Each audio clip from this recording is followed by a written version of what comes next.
along the same line, perhaps of the Peter paying for Paul, perhaps now the most famous or infamous case, if you call it that, would have initially happened in December of 2019. That's a turning point.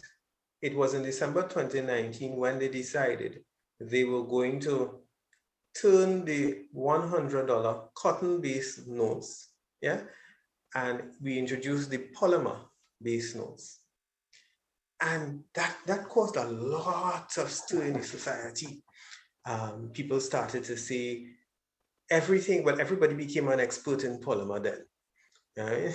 So I remember somebody had posted on our Facebook page that if you leave the polymer note on your dashboard as a taxi driver, it would melt. And my response to that was, if you are leaving $100 notes on the dashboard of your car, the sun is the least of your worries. Duh. So it's ridiculous. But around that time, we became familiar with a particular pastor, leader of a church. And that story is still current because we talk about it for training programs in anti-money laundering, counter-financing, and terrorism. And the short version of that story is that this individual, like many others, went to their commercial bank indicating they had old polymer notes that they wanted to change. When the bank apparently heard the quantum, the bank, and here's a compliance term, decided to de-risk the transaction, because we keep telling people about risk-based assessment and compliance risk assessment as prescribed by the Financial Action Task Force. And the commercial bank said, well, take that to central bank, because central bank was also a place to exchange.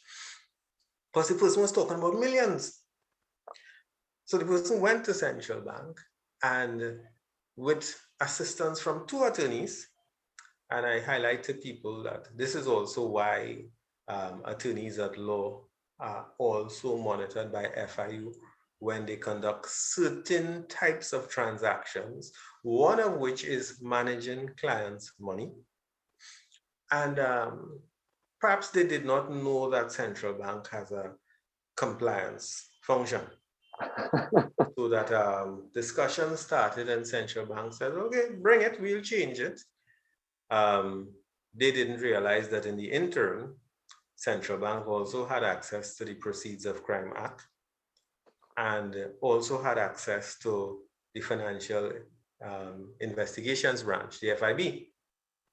So they would have engaged them. So when the guy turned up with his boxes upon boxes of old notes, I think at the time it would have been about more than $2 million. FIB was already waiting with detention orders for the cash and with search orders that they then proceeded to his church and his personal residence, and they found a couple million more. At the time, under his declaration of source of funds, he would have claimed that these millions were the proceeds of what was then called tithes, which is a religious connotation in terms of donating to the faith and the church and whatnot. But it raised a number of questions in terms of source of funds, because why then would you keep the money in these little white envelopes for all this time rather than put it in the bank? Because it was alleged that some of the donations also were in the form of checks.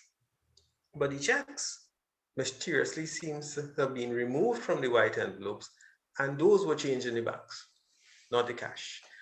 So the persons who started to talk about, well, it's because of religious conviction and not trusting the banks why the money wasn't deposited.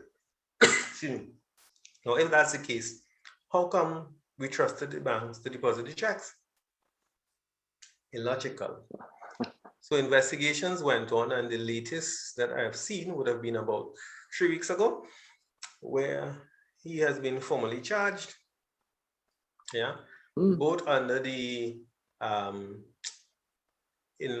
forget the exact name, but for tax evasion is one, as well as under the POCA, Procedure of Crime Act. But that So sounds we're like watching that's that one. one of the first cases of someone really being prosecuted for some of those things. It seems like too often folks maybe get charged, but then it just disappears. Do you think Well, this one not will really. actually result in a conviction? I Or am. I've heard people say that a lot, but I think part of the issue is that how it gets reported. Because from a media point of view, if the story doesn't appear sexy, or as we say in Trinidad, bacchanalish, it doesn't get reported.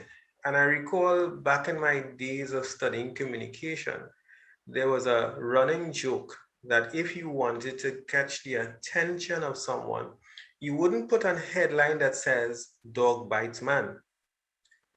That's normal. But if you put a headline that says, "Man bites dog," everybody looks at that. So that, yeah, there have been convictions before, but at that stage, apparently, it isn't as interesting as the initial story. So it true. falls below the media.